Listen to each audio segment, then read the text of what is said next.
Good morning. Thank you for joining me here today. God's peace be with you all. Assalamu alaikum.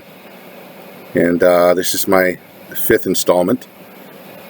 I'm hoping now, and as I always begin, I recommend, please, if this is your first time seeing any of my videos, please return to the first and start there. I have them all numbered for that reason, just so that you understand where we are with the context. And also, as I mentioned before, I sincerely appreciate and welcome any sharing, as well as also any comments, as long as they're constructive and beneficial to everyone. Any trolling or insulting comments or argumentative comments in any way are just going to be deleted. That's not what we're here to do. We're here to bring everyone up, not knock anyone down. So that'll be deleted and you'll be blocked. So if that's already intention for coming here, just go away. Okay. That being said, anyone that's already seen my fourth video, my revert story, I appreciate you sticking it through with me. It was long. It was emotional. Every time I think about it, it still shakes me. But I appreciate you. I appreciate you seeing that. It's important, and of course, like I said, it's very abbreviated. That I could write a whole book on my journey, and inshallah, God be willing, maybe one day I will. Who knows, right? So, I guess really what I want to talk about today is, and you'll notice by the title, is so you've seen my revert story, and in one of the previous videos I shared you a couple others. A couple of scientists, actually, a scientist and a doctor, and how they found their way to Islam. So obviously, if you're already with us, you understand the beauty of Islam, which, by the way, again, the meaning of Islam is peace through submission or obedience to God's will, because that's what we were created for. The reason God created us, the reason we exist, is to serve, worship, and love God. That's why we exist. That's the whole reason He made us. But He wants us to choose to do so. Okay? He didn't want to just make puppets or robots to just do whatever they were programmed to do. That's not fulfilling enough. God doesn't need anything. Understand this. God is completely self-subsisting. He is unique, the only one of his kind in all creation. He needs nothing. He neither begets nor is he begotten. He's always been and always will be, and needs nothing. He doesn't need to eat. He doesn't need to sleep. He doesn't need anything, but he does want. He does want. And so that's where we came in. We were created because he wants something that chooses to love and worship him. Okay? So that's why we were given free will, and that's the whole reason we were created. And when we do that, when you do give your heart to God, when you do submit, you do strengthen and solidify that connection with him, you are going to feel differently than you've ever felt before. You are going to feel more complete than you ever, because you are fulfilling the very purpose of your existence. You are fulfilling your destiny. Okay? You are aligning your spirit with your mind. You're aligning your spirit, your heart, and your mind. You're aligning it all together. And honestly, I think in my own personal experience, I think a lot of the people out there that suffer from depression, I think it is because of your disconnection from God. God is the source of all love. You disconnect yourself from the source of all love, your heart's going to be broken. Okay? You need to make that connection again. If you do that, you won't need to go to some psychiatrist and be given, 15 different zombie pills to flood your brain with all kinds of chemicals that don't belong there, right? Oh yeah, you're give you 15 different categories of what's wrong with you and all this. It's a scam. Your doctor is nothing more than a licensed drug dealer. Okay? They want you to stay sick and dependent on them. They don't want you to get well. That's bad for business. You know, it blows my mind how many people just don't seem to understand that. Your doctor cares about as much about you as the stripper at the truck stop cares about the truck driver stuffing bills in her pants. That's it. They care about the money. That's what they care about. When that stops coming in, watch how fast they turn their back on you. This is fact. Okay? You gotta care. You gotta look out for yourself. You gotta care for yourself. But you know who does care about you? God does. That's why you're here. Nothing is random. You came here for a reason. You came here because you were guided. I'm here because I was guided. So we've met because we're both guided. And that's a beautiful thing. We say praise be to God. Alhamdulillah. Okay? So, all right, let's try to get on subject. You see how far I can go on forever like this. Okay. So, one question a lot of people have is, okay, so, you know, the idea of like why Islam, right? Well, you know, why would I choose this, first of all? And secondly, why is there Judaism and Christianity and Islam? You know, why are all these different scriptures and all these different books? And I think I might have touched on this before, but God revealed revelation in stages based on what he felt humankind could comprehend and could grasp at that time. He didn't want us to go from being, you know, the heathens who basically, you know, who may have had so few devotions to, you know, a monk, you know, floating on a mountaintop somewhere. I mean, that's not going to happen overnight. Revelation has to be revealed in stages. Just like, for example, stages of growth. You don't take a newborn baby and send them and plop them in doctor's college. You got to prepare them for that. So in the development of humankind, in the development of the spirit,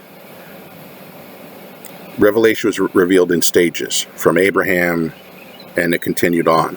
The ones that we're most familiar with is the Torah, which is the Old Testament from Moses, which includes the Decalogue, which is the Ten Commandments. Okay, and then you've got the Gospel with the Psalms. Gospels from Jesus, Psalms are from David. And then finally it leads up to the Quran. Now, in regards to the word itself, okay, like let's talk about religion today. A majority, I think the largest religion is still considered Christianity. And the largest percentage of Christians identify as Catholics. Well, Catholics don't exactly worship God. They may not realize this, but they actually don't. In fact, the Catholic Church was created 300 years before Jesus was even born. It was a pagan institution, and it was established in Rome. In fact, you had to be a member in order to be a Roman citizen. You couldn't be otherwise. It wasn't until the Nicene Council back in around 325 AD when basically what they did is they tried to merge Christianity with their pagan church in order so that they could control the people more. Something Constantine wanted, Emperor Constantine. This was his idea because he wanted to increase his influence. Best way to do that is to try to get God on board, which of course that's not what happened, but you know, basically all they did is they took a bunch of their pagan rites and rituals and gods and they renamed them. They gave them Christian names. So, you know, I'm not going to get into that too much, but anyways, just to show the divisiveness, you know, at the times. I mean, and even today, you know, Catholics talk about the Trinity, but not all Christians believe in the Trinity. And that might shock you, but it's true. Jehovah's Witnesses, for example, they don't believe in the Trinity, but they're Christian. Mormons, Mormons don't believe in the Trinity, but they're Christian. Unitarians don't believe in the Trinity. They're Christians. And there's actually a number of Pentecostals also that don't believe in the Trinity, but they're Christian. Okay? And then you take Christianity itself, all the different sects. You know, as I mentioned, you got Mormons, Jehovah's Witnesses, you've got Baptists, right? You've got Methodists, Evangelists, Catholics, and Protestants. And every single sect has its own Bible. And different Bibles from different sects are different books. Some have more, some have less. There's actually, I think, a difference between like six books were left out from the Protestant Bible. I mean, how do you do that? How do you take the Word of God and say, oh, this is not relevant, this is not... If it's the Word of God, everything's relevant. Unless it's not the Word of God. In which case, then, what are you reading? Well, then it's the work of man. Okay? How many versions of the Quran out there? One. Only one. Now, I'm talking about the original Arabic text. I mean, there are translations, yes.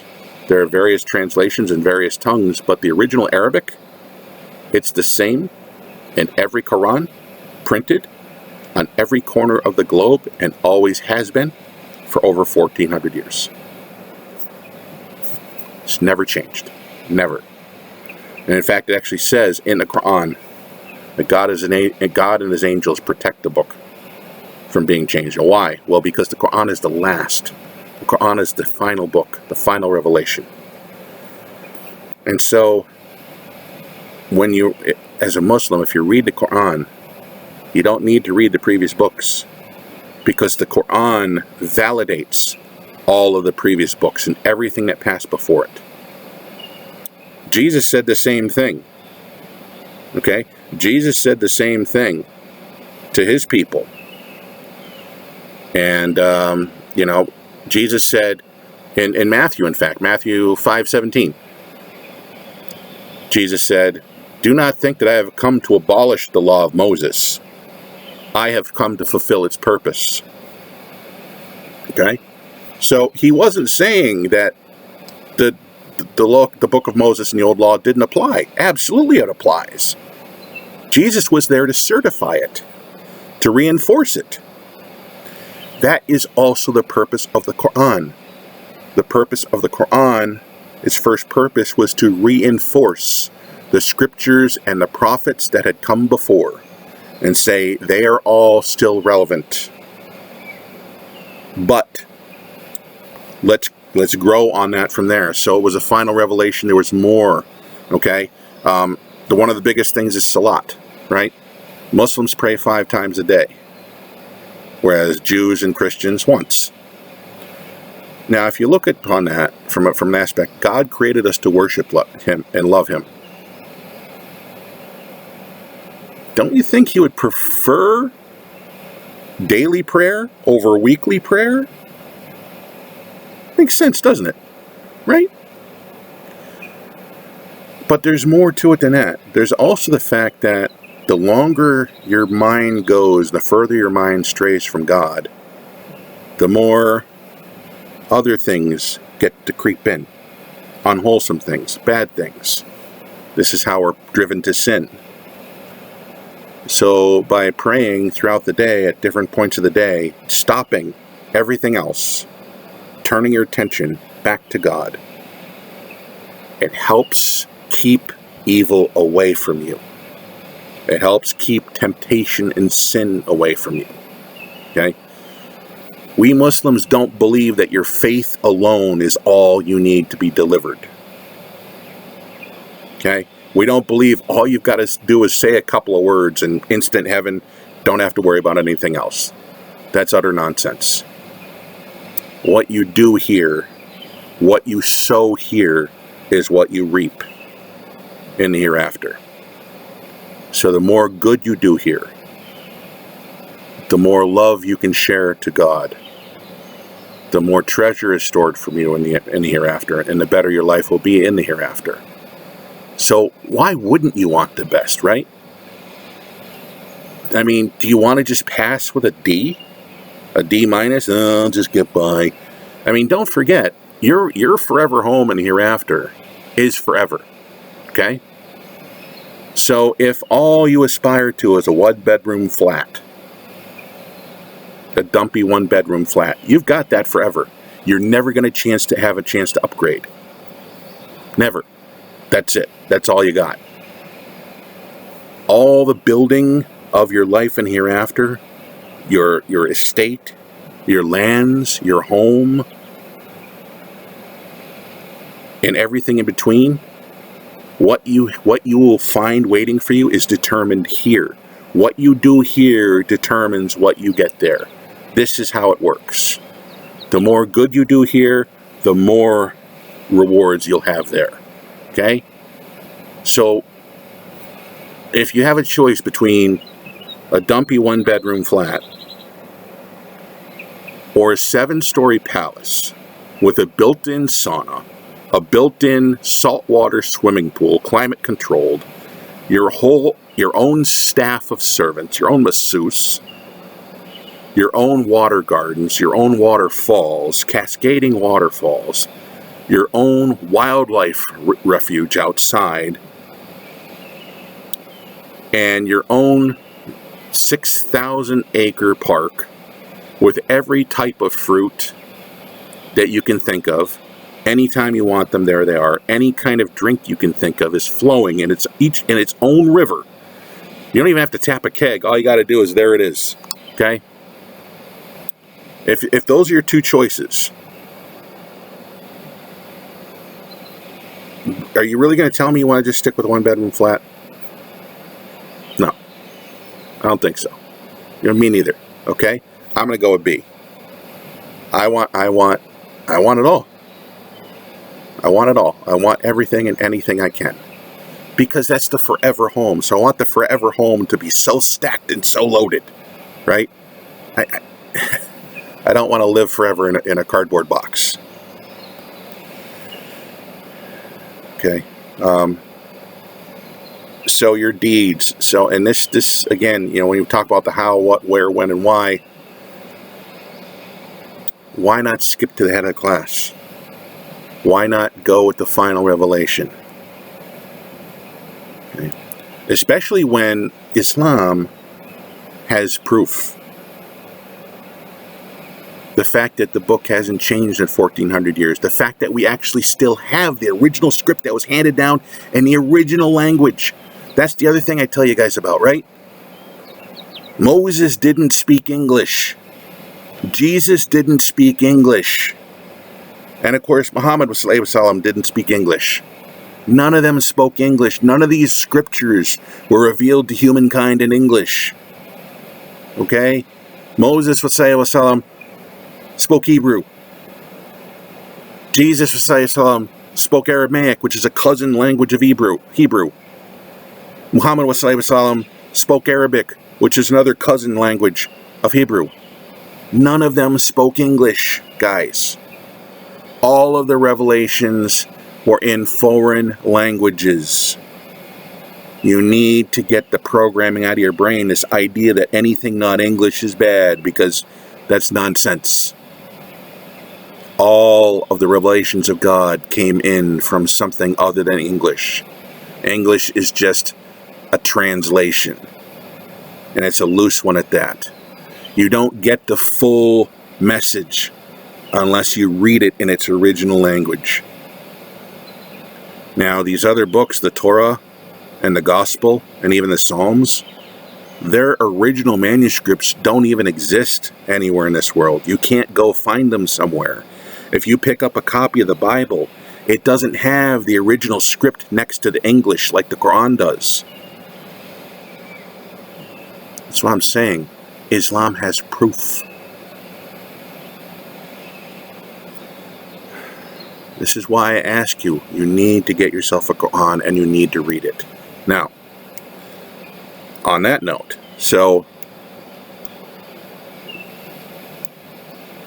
since reading the Quran is the most important thing and is probably the quickest thing, the most surefire way to find the truth if you've never experienced it before, So obviously you can find them at the bookstores, you can get them on Amazon or eBay, but there's also an opportunity to get yourself a free copy if you need to, if you don't really have the funds to get one right now.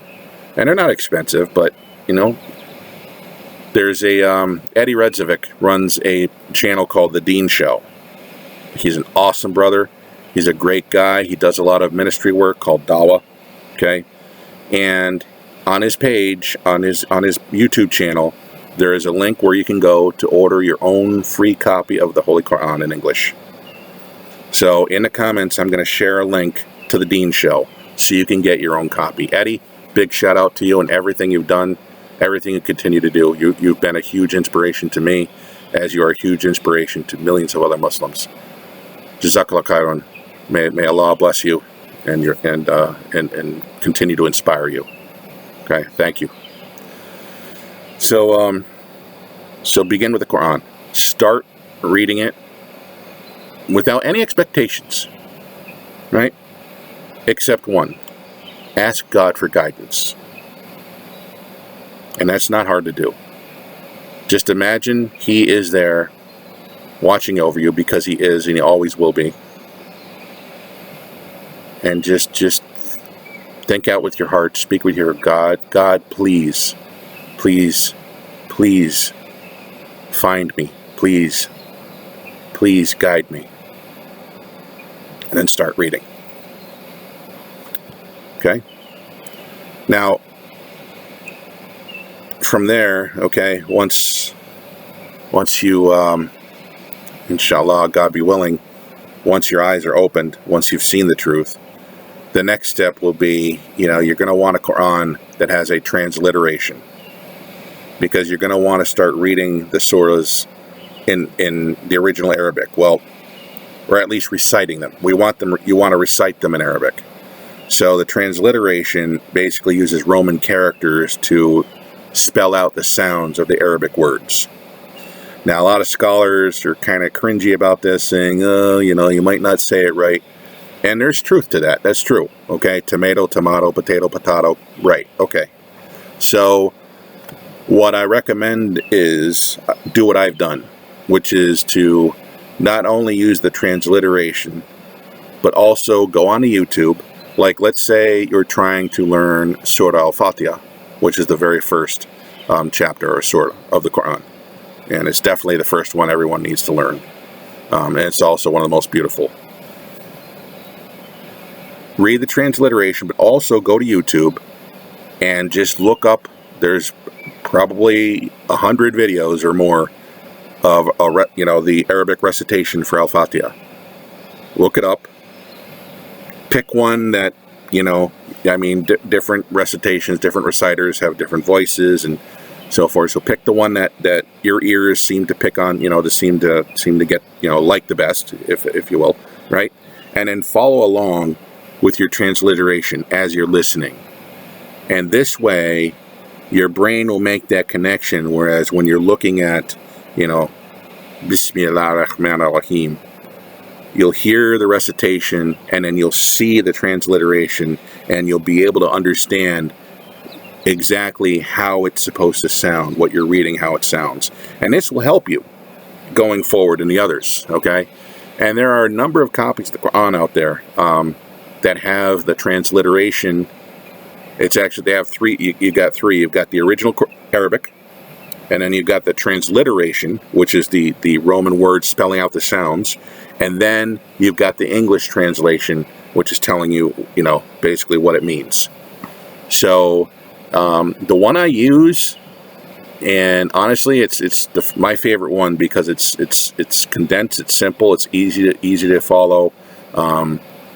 And I just like the way it was put together. It's the one written by Muhammad Pickthall. And so if you like, I don't know, if you're trying to think, I think I might have got it on Amazon, actually, surprisingly, huh? So just put Pickthall Quran transliteration, and I think that will be the right one there. You get a copy of that. So, but obviously for now, if you're just starting off, you want to get that free copy from Eddie, go for it. like I said, I'll have the link below in the comments. But another thing I'm going to provide you with is a link. It's a short khutbah or sermon from a man, Sheikh Yusuf Estes. Yusuf, by the way, is Arabic for Joseph. Now, Yusuf is very, very well known, very popular. He's got lots and lots of videos on YouTube. I definitely suggest you look him up. He's a fantastic man. He's a Texan, okay? And he used to be a Christian minister for 20 years before he converted to Islam. And in fact, he converted after one of his Catholic friends converted. And his Catholic friend was a Catholic priest. And it was the path that he followed that then Eddie, or rather Yusuf, started to follow. And so, but there's a short little clip that he mentioned when somebody was asking him why did he leave Christianity for Islam.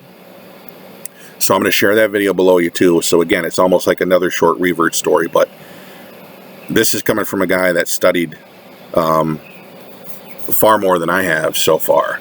But one of the things that you'll see in that video that's a very important thing to point out is, I just said earlier that, I read, how from out of Matthew, how Jesus said, the old law still applies. The book of Moses still applies. The Decalogue, the Ten Commandments still applies, right?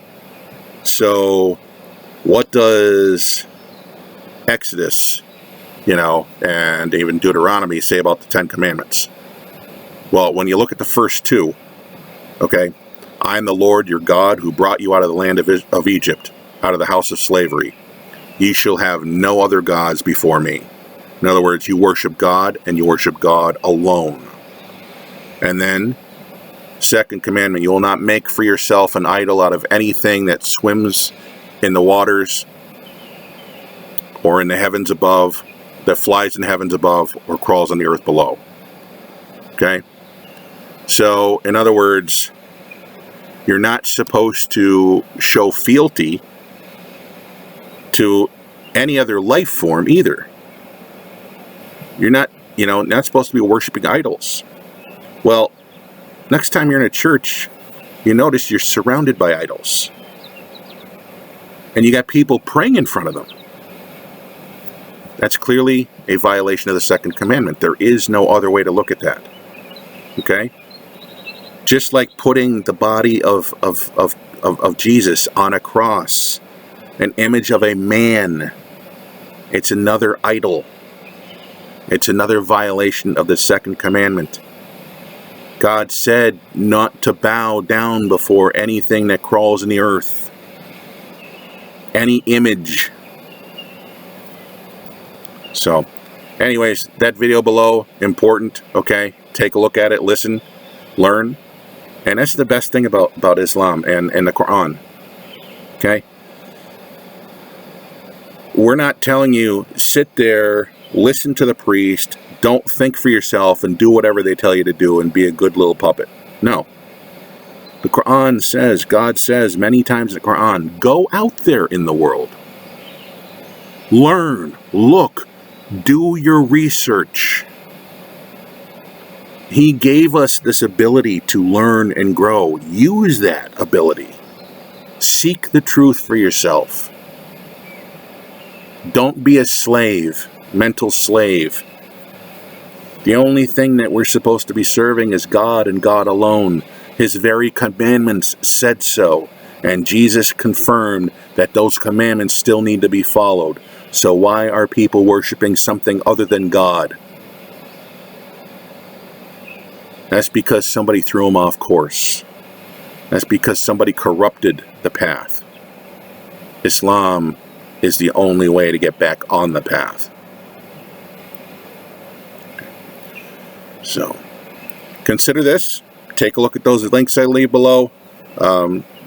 Many blessings for all, and may God help us all in our way forward in this life, and bless us all, and bless us with forgiveness, and bless us with Jannah, paradise, in the next life.